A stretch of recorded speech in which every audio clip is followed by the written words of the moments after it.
Good morning, Doug. Today we want to talk about democracy. In a previous episode, you said something about that you wanted to debunk democracy. And what do you mean by that? And what are your feelings on democracy in general? Yeah, this is really the third rail in this country. Debunking democracy is like coming out and being a virulent atheist. Most people will hate you. Uh, all right, where to start on this thing? It's such a big subject. Democracy has actually become a secular religion. And in fact, I forget who it was that said was that democracy was a religion for people that are deprived of the traditional kind that involves God and so forth. And you dare not say anything against it because they will automatically assume that you are a communist or a socialist or, God forbid, an anarchist, or that you want to overthrow the government. I mean, democracy is something that you can't say anything bad about, and everything that you hear about democracy is good. So what is democracy? Well, it comes from the Greek, as everybody knows, and it basically means demos, the people, and cracy, like aristocracy is rule of the best. It's the rule. It's the rule of the people. So is that a good thing or a bad thing? And maybe I should start off by using a couple of my favorite quotes. One by Stalin, and he said, "Who votes doesn't matter. What matters is who counts the votes." And that's absolutely true. And that's a lot of relevant. Seems particularly relevant these days. Oh, completely relevant. Yeah. So once again, Stalin proves correct. Like another famous quote by him is he said, "One death is a tragedy. A million deaths is a statistic." It's also true. So anyway, also Churchill has two famous, one much more famous than the other, statements about democracy. One is that democracy is the worst kind of political system, except for all the others. Not true, but everybody believes it because Churchill said it, and it's very pithy. And the other thing he said, which is true, is that the best argument against democracy is a 5-minute conversation with the average voter. Totally true on that one. So,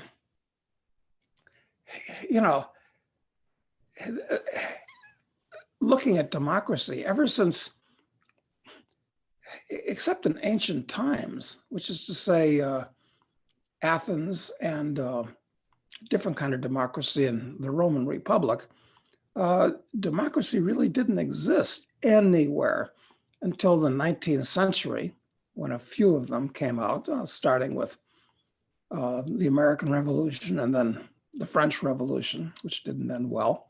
And then lots of democracies came into existence during the 20th century. And now everybody's a democracy. If you're not a democracy, you're not taken seriously, you're looked upon. So even places like North Korea, which is a democratic republic. Of course it is. So, this should make anybody suspicious of the fact that democracy maybe isn't all it's knocked up to be. Do you think that the reason that democracy do you think democracy got conflated with other Enlightenment values, part of the American Revolution? Like, there are some great values that came out of the American Revolution, obviously. Yeah. Democracy just went along with it, sort of, but it wasn't like the kind of democracy we have now. But do you think it got conflated? Is that why it has this positive branding? Well, I think that as the revolution was going on and after it was over, people were still, Americans were still trying to decide what type of government they were going to have. And there was some question whether George Washington shouldn't actually be something that looked like a king. Yeah. And it's a good thing that he was the kind of person he was, and decided not to run again, because if he had, it might have changed all the basic conditions of the country. So yeah, so we have something like a democracy, but the democracy is really just a way of choosing people to rule you. And frankly, I've always called democracy no more than mob rule dressed up in a coat and tie. It's more polite. It has some rules. And people say, well, what we really need is something more like direct democracy. I mean, we can't have these politicians in Washington, in the state capitals, telling us what to do, because they're horrible people. And of course, that's quite correct, because you get a certain type of person that runs for office in a democracy and wants to rule other people. And I would say that it's the worst kind of person, because looked at from a political point of view, there are two kinds of people. There are people that like to deal with the physical universe, and there are people that like to, in effect, rule the physical universe, and there are people that like to rule other people. And those are the type that run for office and become politicians. So of course, they're contemptible. They're professional busybodies. So that alone kind of predestines democracy to end badly. It's basically, I would say, it's basically a fraud that everybody makes obeisance to. So I'm no fan of democracy. And the worst thing about democracy is that it's conflated with freedom. They say freedom and democracy. Well, who needs democracy if you have freedom? I mean, the main argument for democracy is that, hey, it's the way we maintain our freedom. Well, actually, that's not true, because the mob can be, and often is, much more dangerous than any individual ruler. So I like to stop people cold when they say freedom and democracy. We have to maintain our democracy to maintain our freedom. It's totally untrue. They're two different things. Yeah, I remember one in the during the Bush Jr. Reign in the United States. He, one of the rallying cry of all these foreign expeditions that they were having, all these wars, these foreign wars, was that we're spreading democracy to these places around the world. And I remember asking a friend of mine at the time, I'm like, why are we assuming that that's a good, like that is a worthwhile pursuit? I mean, so this feels a lot like the Crusades. We're spreading democracy, we're spreading Christianity. And if they wanted it, they could have it, couldn't they? It didn't seem like they were even interested. Yeah, in fact, the most recent example that put the lie to that statement was, goodness, remembering obscure politicians. I'm usually not too bad at it, but okay, so Egypt overthrew Mubarak? whoever it was that was running the place for like 30 years. Who am I talking about? Who was that? Was that Mubarak or who? Mubarak, I think, yeah. Okay. Then they had an election, and a rather radical Islamist won. And the US colluded with the Egyptian army to kick him out of office. Yeah, and I forget who's running Egypt now, but it's another nasty dictator, just as bad as Mubarak. But we kind of sweep that under the rug. Exactly. So the will of the people means absolutely nothing. And anyway, most of the time, the will of the people is actually pretty stupid, because when you're dealing in a real democracy, you're talking about the lowest common denominator. And unfortunately, if the average IQ of a population is 100, which it is by definition, half of the people are by definition below 100 in IQ. Mm-hmm. So I don't know what you call it when you have that kind of mob rule. I mean, they tend to be most politically active because they think they might get the most in the way of freebies. Exactly. What do you think? I was just as you were talking about democracy and direct democracy specifically. Um, it made me think that the problem that someone's argument might be with democracy, that the problem is that democracy just hasn't been done right yet. Almost like the same argument about communism. It could be really good. It just hasn't been done right yet. Yeah, that's right. We'll do it right the next time. Those Soviets and those Chinese and those Albanians and those North Koreans and God, I wonder how many more, those Romanians and those East Germans and those Cubans. We'll get it right the next time. Exactly. Yeah. Exactly. So what is better? What is a better form of government than if democracy is not, as you say, as Churchill said, it's just better than all the rest. What is the one that's better than all the rest? Well, actually, wait, but that kind of made me think that something that there are different types of democracies. You got direct democracy, which can work with a half a dozen friends trying to decide what restaurant to go to.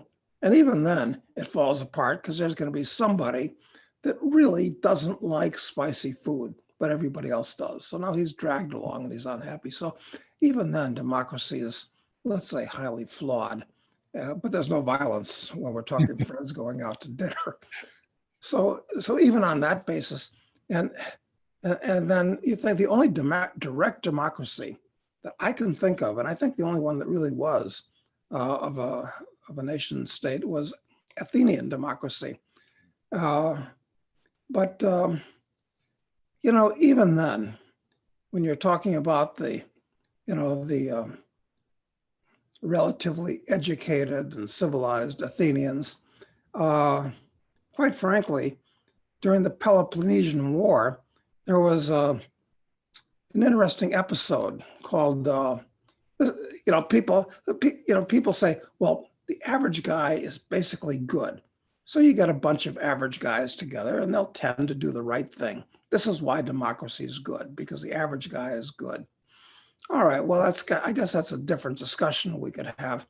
But one famous episode in the Peloponnesian War was the island of Melos, which was part of the Athenian League, which evolved into the Athenian Empire, exploiting its members. And they decided they didn't want to go to war against the Spartans. So the Athenians, who were a direct democracy, laid down the law. They said, either you join us in fighting the Spartans, or we will destroy you. And they said, no, we're not. So the Athenians sent their navy to the island of Melos and killed every man, woman, and child on the island. Wow. to create an example. So democracies can be nasty, even under the best circumstances. But people say, well, we don't want a representative democracy because you can't have, there's 300 million Americans and maybe, 225 million are adult of voting age. I don't know, whatever the numbers are. It doesn't really matter. And we're a representative democracy. That's better. And we're a constitutional democracy, which I suppose is better yet, because then we've got a constitution that limits what the mob can do. And I guess that's right. The Constitution must prohibit the government from doing all the terrible things that it does. Everything from rounding up all the Japanese during World War II and putting them in concentration camps. Yeah, I guess the Constitution works. But I'm sorry, it just passed through me. What were you saying? Well, so there's all these different forms of democracy, and my question was, what is a preferable form if democracy doesn't really work for all kinds of reasons? One, because it's rule of the mob one way or another. What does work? Yeah, well, that's the $64 question. Okay, I think the problem may be genetic, in that for survival reasons, starting from when we first evolved or even before we evolved into humans, because if we evolved from Australopithecines and so forth, which are basically big monkeys, probably acted pretty much like chimpanzees, our closest relative. In fact, they almost certainly did. So we're herd animals, we're pack animals. And that means some alpha male presents himself as the leader and fights for that position. So that's just the way we're wired genetically. You got to have a leader, and people must love a leader. I mean, people love Trump because he's like an alpha male leader. And people loved Roosevelt, and they loved Hitler, and they loved Mussolini at first, and they loved Stalin. I mean, strong leader. They love Mao, strong leader. Tell us what to do, keep us safe. Just like the monkeys in a pack. Not sure what you call a pack of monkeys. It's not a herd. It's not a flock of chimpanzees. I can't think of it right now. I know the name. I can't recall right now, though. It's probably somehow politically incorrect because everything is. Everything is, right. And anyway, we can't refer to people in the same way as we would refer to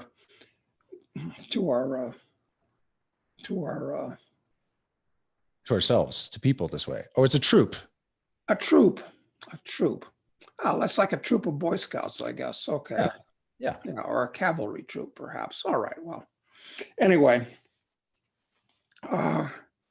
So people just seem to want leadership, and and especially what scares me now with the state of the economy, the way it is, especially, is they want strong leadership to straighten things out and make the country fly right. In my opinion, it's generally the opposite of what generally happens when you get a strong leader. So, okay, what's the answer to this question? I think the only answer is to try as best you can to defang the government so that you can't get a strong leader. And the way you do that is by having a market democracy. So forget about a direct democracy or a representative democracy or a constitutional democracy. Let me put forward and they got other kinds. They got social democrats and they got Christian democrats. They got all kinds of things. But if you don't believe in the institution of the state, which I don't, and I know you don't, then how do you order things so it's not chaos? And a market democracy, I think, is the answer, where if you want something on your property, you do it. If you want to buy something, you find an entrepreneur that's selling it, or become an entrepreneur to provide things to other people. So you vote with your money, and you get what you want. And I don't see what the state itself, and therefore democracy or other forms of running the state or deciding who is the state, brings to the party. Because we've had this conversation before, in that if you're going to have a state, what should the state do? And I think this is the essence of the whole democracy argument. It's that if the state is pure force, and it is, there's no voluntarism about it. As Mao said, it comes out of the barrel of a gun. You pay your taxes or they will do something bad to you. I mean, that's what the state's about. Okay, if force is bad, and I believe force is bad, using it between people, you got to limit it somehow objectively. And the argument is, correct argument, I believe, that if you're going to have force, it should only be used to protect you from force. What does that imply? It implies police to protect you from force within your bailiwick, and a court system to allow you to adjudicate disputes without resorting to force, and something resembling an army to protect you from force outside your community. And that's all government should do. And if that's all government did, I could live with that, no problem. But unfortunately, in today's world, the government does everything but those things. It doesn't do those things very effectively. In fact, I would make, this is the anarchist argument. It's that, in fact, those three things are so important to the conduct of a civilized society. They're way too important to be left to the government and the kind of people that always run it. Those things can be privatized too, as shocking as that might sound to most people. So if you did that, you don't have to have these arguments about is democracy good or bad. It's a market democracy. You just do what you want. You vote with your money for what you want. Don't buy it or support it if you don't want it. But the government can't do anything anyway, other than protect you with the police. Right. Well, That's right. it. I mean, right now, I think you're showing like you said, those things are so important. Leaving them up to the state is incredibly risky. I think you see that now. There was this, you may have seen some of the news about this, but there was this bar in Staten Island that was, basically just was shut down by the governor because they were in, an orange zone or a red zone or whatever, high COVID case count. And so they shut down all the businesses there, and they're like, well, we have no choice. Like, we're going to lose everything. We have to open. And so they opened, and they were really defiant about it, saying, no, we're going to open. And ultimately, one of the owners was arrested. And then they put they had sheriffs, New York sheriffs as a New York City sheriffs, actually is what it was. And they put they kind of cordoned off this bar restaurant so that no one could get in.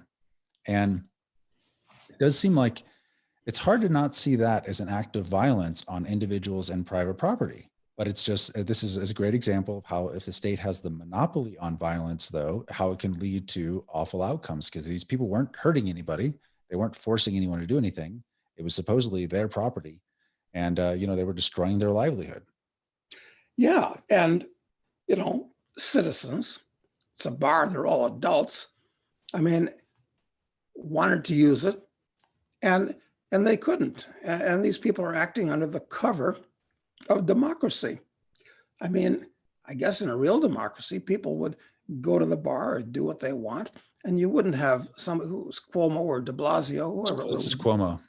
Yeah, involved in treating them like little children, right, and taxing them for the privilege, and incarcerating them, and maybe that bar is going to turn into the American island of Melos, as during the Peloponnesian War. Who can tell? I mean, democracy is no safeguard against anything, as the Japanese American citizens found in California during World War II. They were full-blooded American citizens, but it didn't matter. They were a minority.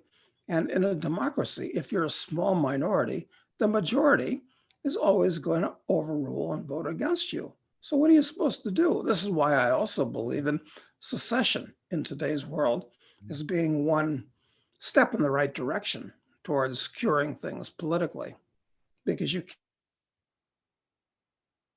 can't have a giant democracy like the US with people that are totally different.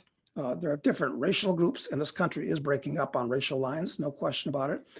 Different religious groups, different ethical feelings, totally different economic circumstances, where one group, whether you're on top or whether you're on bottom, they're both trying to take advantage of the other, squeezing the guy in the middle, of course. Now, democracy doesn't work. It always ends badly. It seems like it just gives people cover for bad actions. You know what I mean? It allows, for the state can say, like this example in New York again, well, this is the will of the people, it's for the protection of the people. We represent, we represent the will of the people. And so it's our job to protect the people. And so then we have the moral justification for basically unleashing whatever sorts of evil or force or whatever it is that they're interested in doing on individuals. That's absolutely right. And, taking recent history, for instance, I guess most Americans don't know that Adolf Hitler was popularly elected by a plurality, not by over 50%, but he won by a plurality. But all of our presidents win by pluralities, quite frankly. Few of them got over 50% of the actual vote. So no, anything can happen. You can vote for perfectly horrible people, and they win, and then they disguise themselves by saying they have a popular mandate, which I guess they do.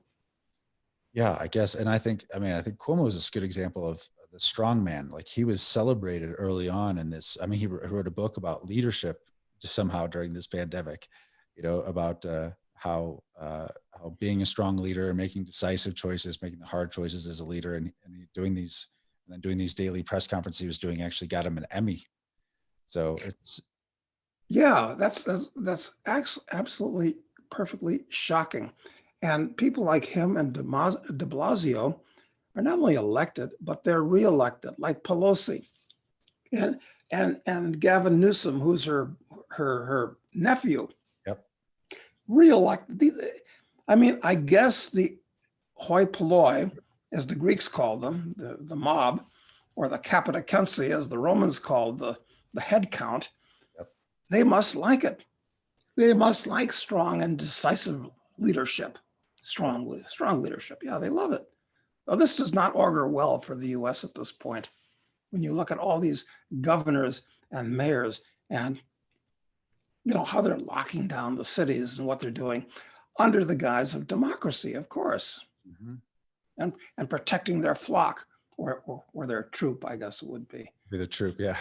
When was the last time that that in America where we threw, so where a politician was repudiated by their constituents and thrown out of office based upon what they've done? I mean, I just can't think of an example where that's really happened, where it was, they're really punished for their bad behavior. Where he was impeached and thrown out of office, huh? Or it doesn't even have to be impeached, but just in the next election, like it was just like a resounding, you're out of here. We don't want anything to do with you. It seems like most incumbents get reelected. The status quo is always maintained despite, how badly places go, or how. Well, here's a good example. Herbert Hoover, okay? Now, most people are convinced that he was a free market guy, and it was because he didn't properly stimulate and regulate the economy that after the crash happened in 1929, he did all the wrong things. And therefore, the guy on the white horse, Franklin Roosevelt, straightened everything out. Okay, so Hoover was kicked out of office. He only was a one-term president. But the fact of the matter is that Hoover was an unbelievable statist and dirigiste who raised taxes from 25 to 60%, which really hurt the economy. He shepherded through the, what was that tariff act, that basically killed foreign trade, where we couldn't import anything to the US, and therefore foreigners couldn't afford to buy anything from us. So he did that. And he started all kinds of new agencies, horrible president, in keeping with the kind of people that were elected all over the world in the 1930s.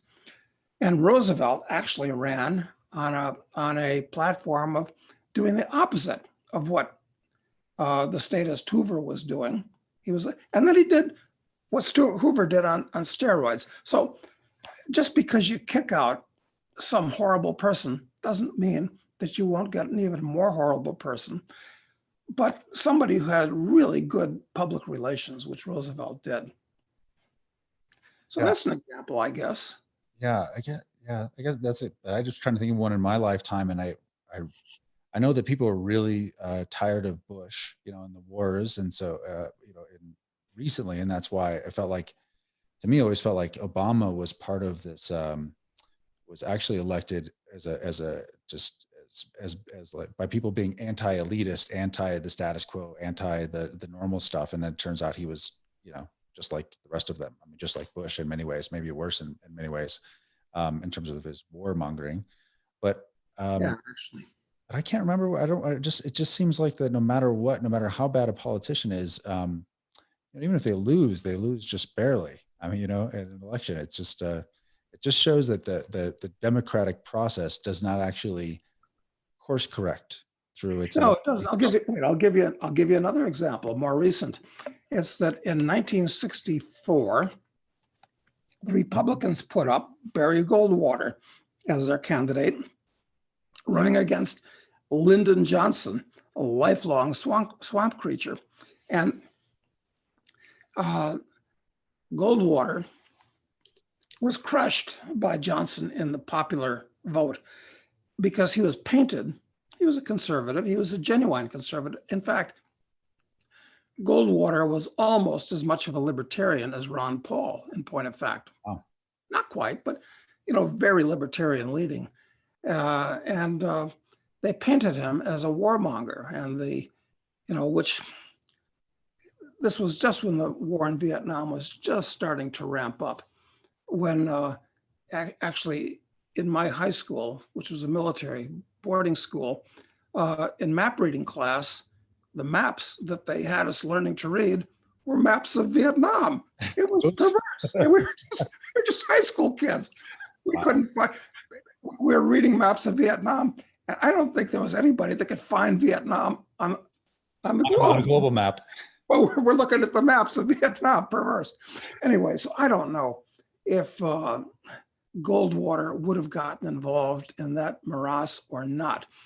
But Johnson, perhaps the most corrupt and the most vulgar and crude of any president I can think of, he won overwhelmingly against Goldwater. So, what good is democracy? Well, it's almost a caucusocracy, the rule by the worst in many cases. Right, because if Bush, Father Bush, these presidents are almost universally just horrible people that have, good PR.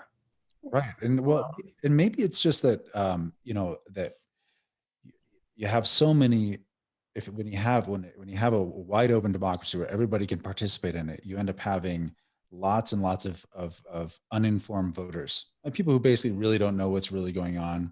They're persuaded by these emotional buttons, whether they be, that they're going against, convincing conservatives it was really important to vote to stop gay marriage, or, convincing, that the liberals that they had to protect a woman's right to choose, whatever these like stupid, these issues that were very emotionally driven, that you could just push a button and it seems like you'd get these, robotic responses from most people. They would just like default to responding to things. And it seems like if you have this broad-based democracy where everyone is participating in it, you end up having that lowest common denominator, which can be persuaded with very little information to take certain actions, which then cancels out any informed voters. That's why Goldwater had no chance in that environment, probably. Yeah, that's right. It's, going back to one of my personal experiences when I was on the Donahue show, I had a full hour, oddly, the day before the national elections